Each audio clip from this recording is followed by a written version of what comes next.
Mapalad ang mga taong walang inaasahan kundi ang Diyos, sapagkat mapapabilang sila sa mga pinagaharian ng Diyos.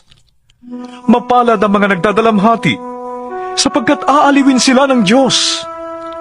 Mapalad ang mga mapagpakumbaba, sapagkat tatamuhin nila ang ipinangako ng Diyos.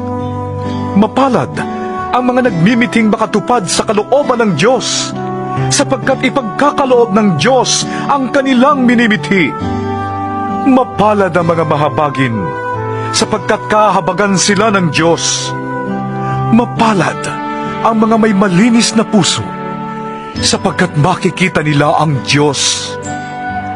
Mapalad ang mga gumagawa ng paraan para sa kapayapaan, sapagkat sila ituturing ng Diyos na kanyang mga anak.